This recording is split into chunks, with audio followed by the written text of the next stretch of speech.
Here we have some masks. We are going to work off the supports.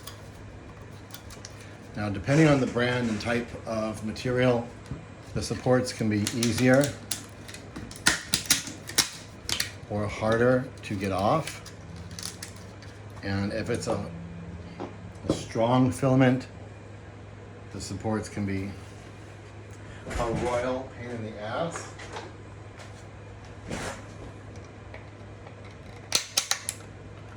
You want them to break free from the print itself. Of course, without damaging the print. But if the tips of these supports, the interface as it's called, right? The interface, which is specially printed to do what it just did.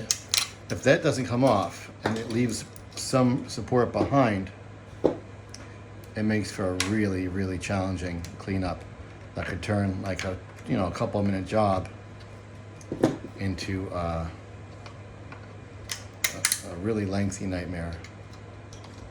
So I have to choose my materials carefully, because even though one roll of filament might be much cheaper from one brand or one kind of material, buying a more expensive kind, it might be easier to remove supports, which makes my life so much easier and makes the mask cleaner.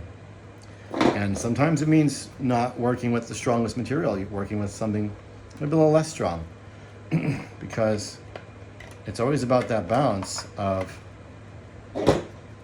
what it looks like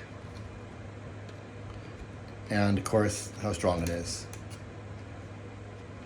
And I've had times where the filament is so strong that it breaks the model when I try to remove it. I have other filaments that I can pop off by hand, like, for example, Creality HP Ultra, I can pop off by hand. Sometimes in one part, the whole support will just come off in one part. This is any cubic, and you can see how hard it is. It's a very strong, good quality filament, but I don't know that it's worth using for my masks because of how hard it is to get the filaments off.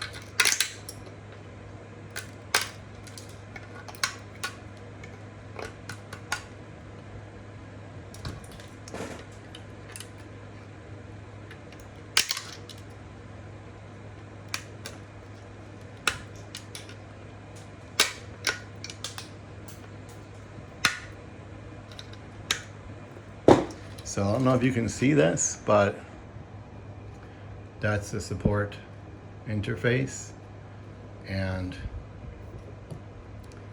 I have to work that off. And that might lead to needing to sand, or even breaking the mask and having to redo the whole thing. Or it might just come off. It really depends. You gotta be patient. And this is why I tend to work off camera, because a lot of patience involved, and these masks aren't for me, they're for customers. So I have a very high standard as to what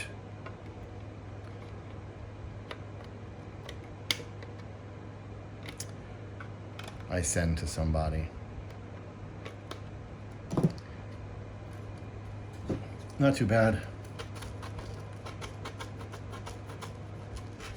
Sorry. That's why I gotta use this crazy wide camera so you can actually see what I'm doing, because I can't tell if it goes off the camera. And it goes off the camera and I have no idea. These guys, like Gator, they're called like Gator pads or something.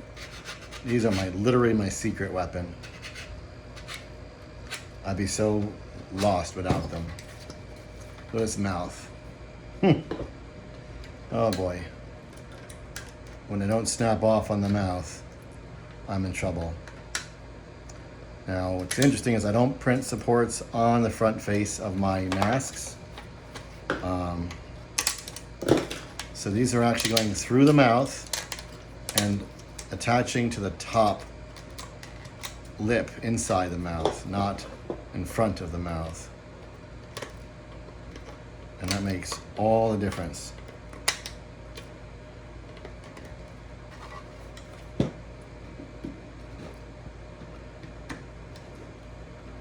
So you'll see I don't know if you can tell, but I'm not really pinching these off. I'm grabbing almost like pliers and just letting them work off. So not so much clipping as I am grabbing.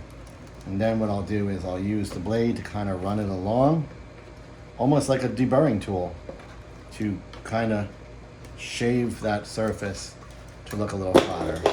And that's of course when I'll actually take a deburring tool in there and work gently to get some of those edges off.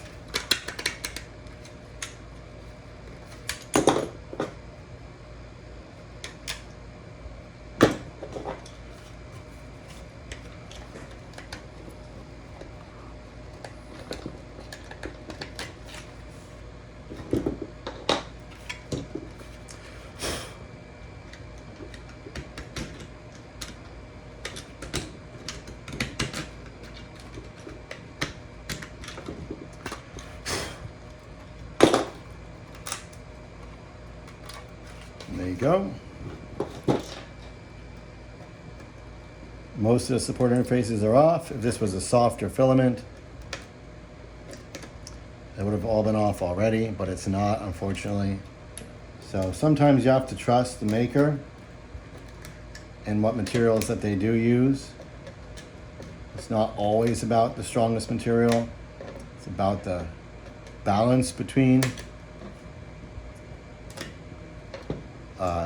easier to work with and strength and quality. Because this whole mask has been at risk because I'm using this new filament that's stronger, but it turns out it's too strong. I'll clean this up a little bit more off camera, but this is a paintable blank for a Kane, the Big Red Machine. And black is a good color to start with, because if you want a glossy look, you need a glossy black backer. So that's why this blank is in black.